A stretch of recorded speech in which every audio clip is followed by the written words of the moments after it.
Are you ready to find out which ETFs can supercharge your portfolio and bring you closer to financial freedom? Choosing the right ETFs, whether it's for large cap stocks, small companies, gold or oil, can be a total game changer for your retirement plans. I've seen people turn their investments around simply by shifting into the right ETFs. Today I'll reveal my systematic approach to choosing the absolute best ETFs across different sectors.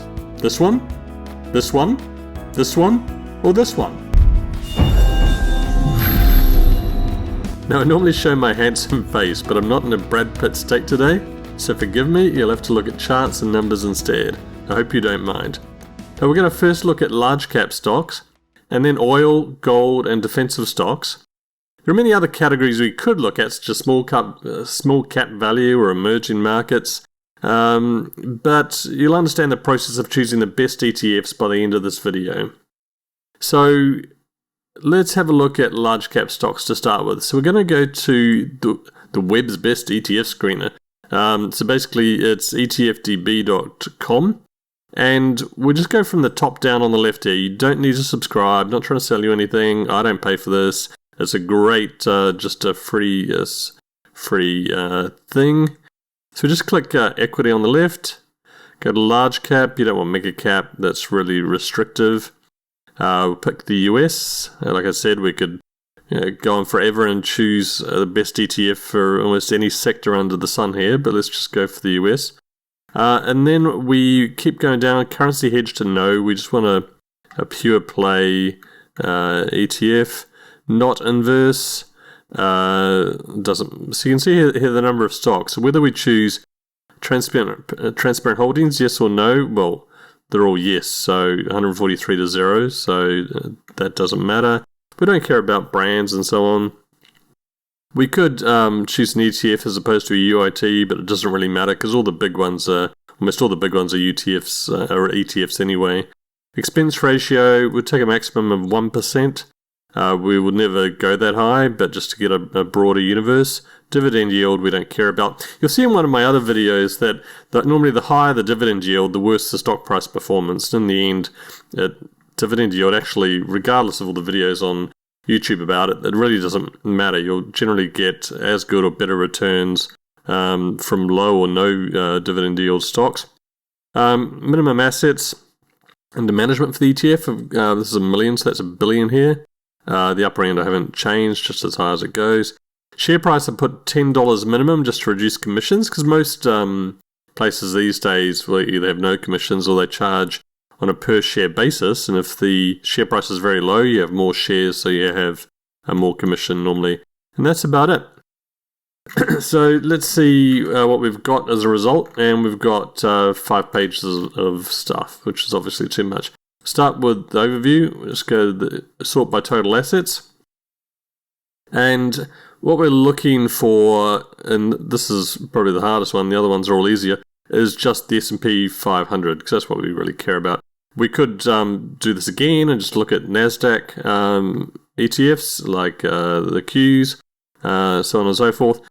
We'll just go for the S&P 500, and it's not a surprise, given that it's such an important index in trading, that the top 3 are all S&P 500. So we've got SPY, which of course you know, IVV, and VU, which is Vanguard. Now, we don't care about year-to-date price change or returns, and I'll show you why in a sec. But we do care about expenses, but not so much as you would think. So they're all very low because they're all so liquid, and they're all such a competitive market for the ETF providers, like 0.09%, 0.03%, 0.03%. So you would think that IVV and VU would be better than SPY, just on a very minuscule basis because the fees are a bit lower, but we'll find out in a sec. We don't care about dividends. Holdings, they're all going to be the S&P 500, so around 500 because stocks come and go during the year. Actually, it's probably slightly higher than 500 because they have some in cash or something like that. And it doesn't really matter anyway. They track the S&P 500 very closely. So now what we're going to do is we'll just take the top 2 here, SPY and IVV, and we go into TradingView. And you can pay for this, I do, but you don't need to. The free version's enough. And what you want to do here is type in, so you've got all the different options here, stocks, funds, futures, forex, crypto. I found ETFs are normally under the funds. You'd think they'd be under stocks, but they're normally under the funds section. So you type in IVV, just do it again to show you. And we're looking for the American one. There are all these other like weird things like buy right ETFs and large cap deep buffer ETFs and stuff, but we just care about this IVV. We don't want IVVW, etc. Just IVV. So that's IVV by itself. That's on a weekly basis, going back to 2014. And we just want to do a backslash, divided by sign, and then SPY. And click on the SPY one. And as they say in New Zealand, Bob's your uncle. So then we get, so that's the ratio of the two, right? And what do we learn from that? We learn from that it doesn't matter which one you pick, and the small difference in expenses doesn't even come through. There's little bumps you see. Yeah, sometimes, there you go. On some weeks, they get a bit disjointed. If you've got extremely low commissions, you might be able to do arbitrage on that. But you can see here 1 to 1.001, like it's generally less than a 1% difference in price that immediately gets reversed. So you'd have to be pretty quick and have pretty low commissions to take advantage of that, the difference in price between these two. But you know, if you're a swing trader, or like I am, or a longer term trader, you can see the ratio here is basically flat, but it's flat. So it doesn't actually matter which one you pick. People can say SPY is better, IVV is better. Well, this proves that neither of them are better, right? It doesn't matter.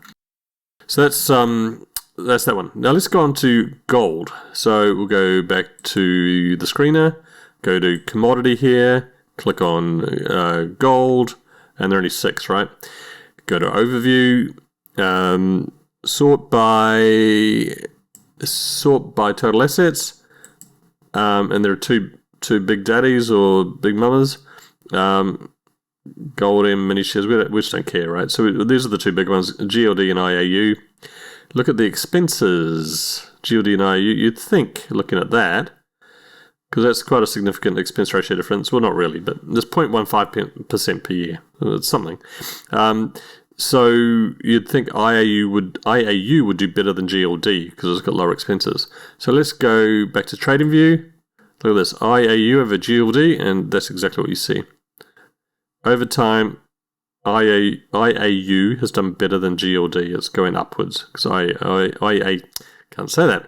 IAU is on the top of the ratio there, and GLD is on the bottom. Back here, they're about the same. So what probably happened here is, in about March 2010, IAU probably lowered its expenses and then it started to outperform. But they both track. If we go back here and look at the holdings, they've only got one holding, of course, and that's gold, right? So they're tracking exactly the same thing. They're not tracking gold miners or anything like that. They're just tracking gold, the metal, which is like 99.9999% gold for it to be in the, something like that, to be in the warehouses, and backed by the futures. And so there you have it. So it doesn't really matter because the difference is not that much, but if you're going to pick one of them, you'd pick IAU. Like, why not? This is the relative return after all the expenses, okay? So now let's try oil. Similar kind of thing. So you're getting the hang of this now. So we'll go over to commodity again on the left, take off gold, and we will pick crude oil. Obviously, gasoline is totally different. Heating oil is different. Natural gas is different. I mean, they're just different. And we can see here that we've only got one. There's only one coming up. And why is that? It's probably... It's interesting, actually. Maybe because... let's just start again. Clear that out and reset the filters. And then you can see what's actually going on. So go to the asset class again, go to commodity, go to crude oil, see there are 10 of them. Now look at the size. Go to the overview. Okay, that's why, because only one of them is above $1 billion, which is quite remarkable. But the reason why only one of them is above $1 billion is because not that many retail traders trade oil compared to gold. And secondly, the futures market is very liquid, and there are many futures in oil as well. So anyone who's serious about trading generally trades the futures because there's more leverage and you don't have to pay margin interest as you would when you're buying ETFs on margin. So out of these, okay, let's just look at these. So you got UCO, this Ultra. We don't want Ultra, so because we're going to come down here and we're going to choose because Ultra is like leveraged, right? So we're going into attributes, passive. They're all passive, not currency hedged, and we don't want all these negatives. See, negative 2 times, negative 3 times. We don't want these.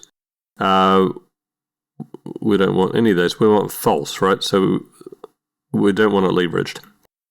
Now let's just go back up. We've got 2 big ones, which the biggest one is USO.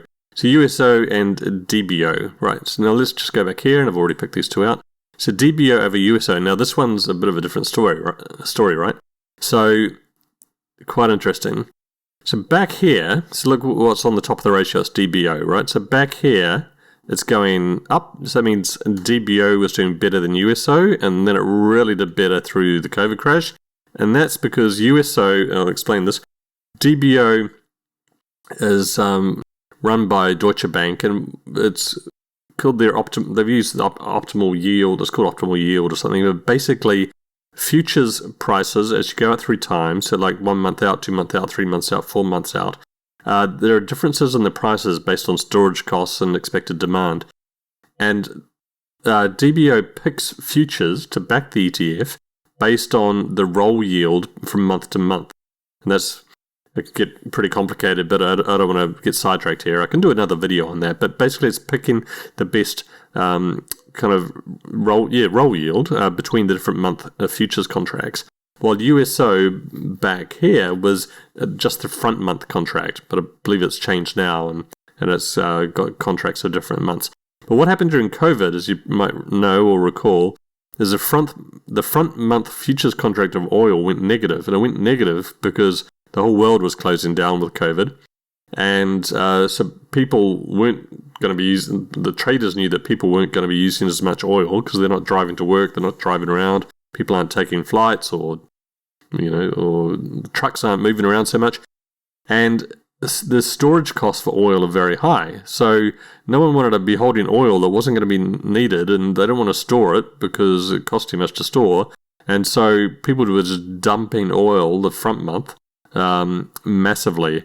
And so USO just cratered, and DBO. We can just look at DBO by itself. And you can see in 2020, it was like, it fell a little bit, but not much. But now if we look at USO, what happened to USO? Yes, it totally cratered.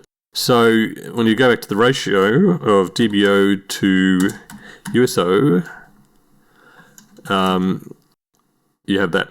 But that was a unique moment in time, but also, I actually know USO has changed its policy now, not just having the front month contract.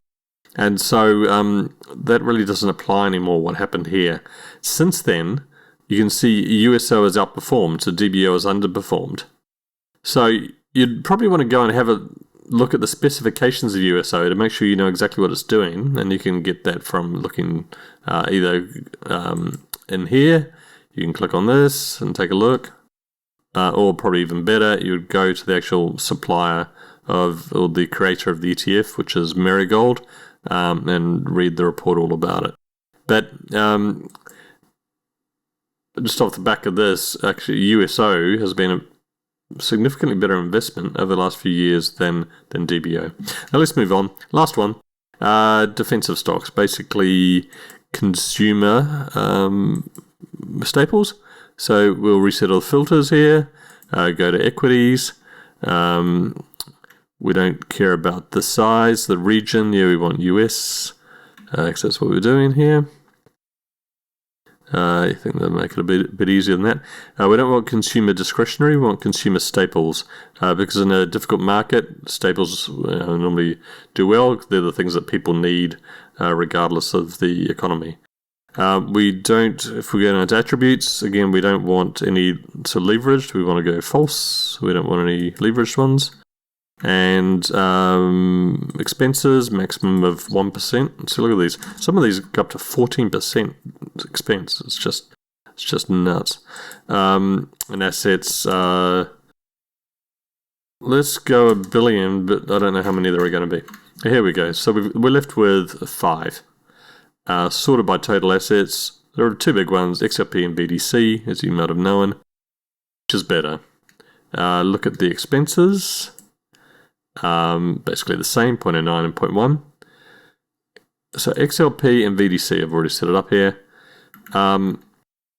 Look at as far back as they go. See the volume is increasing back here because they started back in 2004.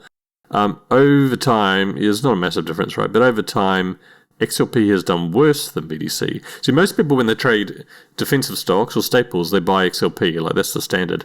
But you can see here, over time, it's done worse than BDC. So there is actually no reason to be in XLP, even though it's bigger and has more assets under management. We don't care about that. We care about what's going to make us the most money. And even though BDC is a slightly, it doesn't really, it's very slightly higher expense ratio than XLP, it's doing better. Why? Let's have a look at the holdings. XLP is 39, VDC is 106. So just being exposed to more kind of mid-cap stocks and not just the big ones in that space. See that there? That would be, on the face of it, that would be the reason why over time VDC has done better than XLP. But you can see they still, there's some pretty, it's not waving all over the place because they're covering the same sector, i.e. defensive stocks. But over time, VDC has done better. So there you have it. So it's a very easy, very simple, very systematic way of working out, in whatever sector you want to trade, working out which ETF you should be in. Now, if you want to do leveraged ETFs, it's the same thing. I won't go through that now, but let's say you want to do 2 times leveraged NASDAQ. Yeah, do it exactly the same process. And there's probably, I don't know how many there are, maybe 2 or 3 such ETFs, and you can do it exactly the same way as I've just shown here. There's IAU over gold. Over GLD, I'll be able to get the hang of saying IAU one day. So thanks for listening. I coach some people in trading. I've been trading for almost 25 years. My Patreon channel, the link's down below. And please do me a favor and like and subscribe if you got some value out of this video. Thanks very much. Cheers.